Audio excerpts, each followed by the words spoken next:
ज्ञानी का क्या लक्षण है कि देह से तो अपने को सदा अलग ही देखता है।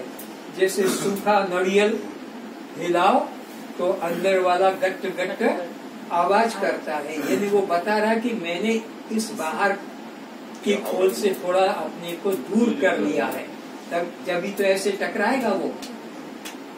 तो अज्ञानी तो देह में कैसा चिपका है, गीला नारियल बिल्कुल चिपक गया है अंदर वाला बाहर वाले के साथ में।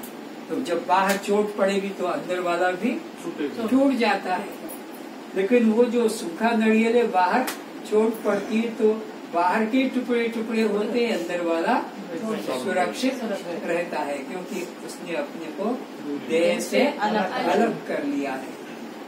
तो ये ज्ञानी का क्या लक्षण है कि उसने अपने को देह से अलग मान लिया। देह जन्मा है, देह मरेगा, आज नहीं कल।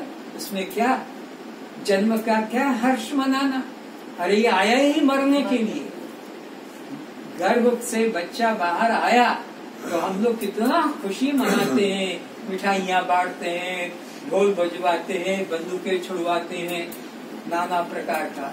अरे उसी दिन जानो जब बच्चा निकला उसी वक्त जान लो कि ये मरने के लिए आया है। ये बात सत्य है, क्योंकि जो भी जन्मा है जात से ध्रुव मृत्यु, ध्रुव जन्म मृत्यु से च। भगवान कृष्ण कहते हैं अर्जुन, ये जो जन्म है ये सब मृत्यु के लिए। अरे जो सूर्य उदय हुआ है ये अस्त होने के लिए। ये सूर्य उदय हुआ है, ये उदय नहीं रहेगा ये, और ये अस्त हुआ है ये अस्त होने के लिए नहीं, ये फिर उदय होने के लिए। तो ये जो जन्मा है ये मरने के लिए, और ये जो मर रहा है ये क्योंकि इसका कर्म इतना पड़ा है कि अनंत जन्म भी और भी जाएंगे तब भी ये कर्म पूरे नहीं होंगे। तो जो ज्ञानी लोग हैं वो जानते हैं, इसलिए वो जन्मने का हर्ष नहीं मनाते और मरने वाले का दुख भी नहीं मनाते। छाती नहीं पीटते, सर नहीं पीटते, हाय बेटा मर गया कि पति मर गया। अरे वो आया ही था मरने के लिए। हमारा लेन देन का जितने दिन का संबंध था, पति पत्नी का कि बाप बेटे का कि माँ बेटे का कि भाई भाई का, वो संबंध जितना था हमारा कर्ज चुक गया, लेना देना, और वो चल देता है। कोई सदा किसी के साथ नहीं रहता है। तो ज्ञानी व्यक्ति को तो देह का कोई भी धर्म वो अपने पे नहीं मानता है, पर अज्ञानी व्यक्ति देह के धर्म को अपना मानता है, इसलिए वो बंधन को प्राप्त होता है। तो ज्ञानी देह से सदा अपने को अलग जानता है, अज्ञानी अपने को देह मानता है।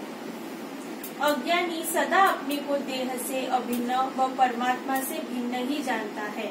और परमात्मा से वो अपने को क्या जानेगा, वो ऊपर वाला देख रहा है। जब कभी कोई झगड़ा होता है दो व्यक्तियों में लड़ाई, तो एक कमजोर जब पड़ जाता है तो कहते हैं अरे ऊपर वाला तो देख रहा है। पहले तो एक दूसरे को ढसम करते हैं, लेकिन जब देखता है कि ये मेरे को मारे जा रहा है और मैं मार नहीं पा रहा हूँ, तो कहते कोई बात नहीं, भगवान को ऊपर वाला तो देख रहा है। तो अज्ञानी परमात्मा को ऊपर वाला यानी अपने से भिन्न मानता है, पर ज्ञानी परमात्मा को अपने से अभिन्न मानता है। सो हम शिवो हम अयमात्मा ब्रह्म, या ओम सहस्र साक्षी अमृत आत्मा हम। तो ओम और दृष्टा साक्षी आत्मा दोनों एक है, दोनों एक है। तो ओम परमात्मा और यह दृष्टा साक्षी अमृत आत्मा। तो कौन, ये ज्ञानी का ये अनुभव है, वो एक जानता है, अज्ञानी उससे अपने को अलग जानता है। इसलिए वे सदा सुखी दुखी रहते हैं एवं रहेंगे, क्योंकि यह शरीर दुखालय एवं अनित्य कहा है। कौन दुखी रहेंगे, अज्ञानी लोग जो शरीर क्यों दुखी रहेंगे कि वो इस दुख रूप शरीर को मैं मानकर जी रहे। अनित्यम सुखम लोकम इमं प्राप्यम भजस्व माम। भगवान कह रहे हैं, जगा रहे हैं, घोषणा कर रहे हैं कि ये शरीर अनित्य है और ये संसार भी अनित्य है और ये दुख रूप है, लेकिन लोग इसी के पीछे भाग रहे हैं। देखो ना, 7 दिन के बाद में आज छुट्टी मिली, जबकि ये संसार अनित्य और दुख रूप है। ये भगवान कृष्ण के वचन है, लेकिन कौन जाने भगवान के वचन को, भगवान की ऐसी की तैसी।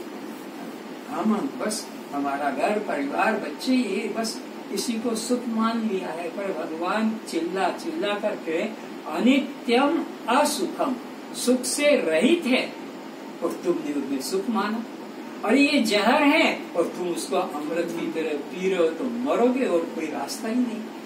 ये संसार जहर है, लेकिन लोग इसको तो अमृत की तरह ले रहे हैं। यह संसार अनित्य एवं दुखों का भंडार है, अतः हे जनक, तू इससे आसक्ति का त्याग कर अपने सत चित आनंद स्वरूप आत्मा का निरंतर यह ध्यान कर कि मैं असंग, निर्दोष, निर्मल, क्रिया रहित स्वयं प्रकाश आत्मा हूँ। तो दो काम करना है, इससे आसक्ति का त्याग करना है। ये अनित्य है, दुख रूप है, पुनर्जन्म का कारण है, 84 में भटकाने का कारण है। कौन सा? देह और देह संबंधियों में मेरा, मैं और मेरा। ये दो बातों को मन से त्यागना है, मैं और मेरा। न मैं देह हूँ, न देह के संबंधी, यह वस्तु मेरी है। मैं देह से और देह के संबंध से अलग हूँ। और फिर निश्चय करना है अपने अमृत स्वरूप आत्मा। एक बार फिर से पढ़ो। तू इससे आसक्ति का त्याग कर। किससे आसक्ति का? ये देह को और देह के संबंधियों से, मैं और मेरा। इसका दो पद में ही बंध मोक्ष है, दो पद में बंध मोक्ष है। ममेथी ये मेरा, ये बंधन है, निर्ममेथी मुक्ति, बस इतने से मैं। तो ये तू पहले इनका आसक्ति का त्याग कर, न ये मैं हूँ और न ये मेरे हैं, बस। तो फिर जीव मुक्त है। अपने सत चित आनंद स्वरूप आत्मा का निरंतर यह ध्यान कर कि मैं असंग, निर्दोष, ये अपने को ध्यान करना है निरंतर। हाँ, किसका? अपना जो आत्मा सच्चित आनंद है उसका ध्यान करना है। निर्मल, क्रिया रहित, स्वयं प्रकाश आत्मा हूँ। यह आत्मा किसी काल में न तो जन्मता है और न मरता है, तथा न यह उत्पन्न होकर फिर जन्मने वाला ही है, क्योंकि यह अजन्मा, नित्य, सनातन और पुरातन है। शरीर के मारे जाने पर भी यह नहीं मरा जाता। आगे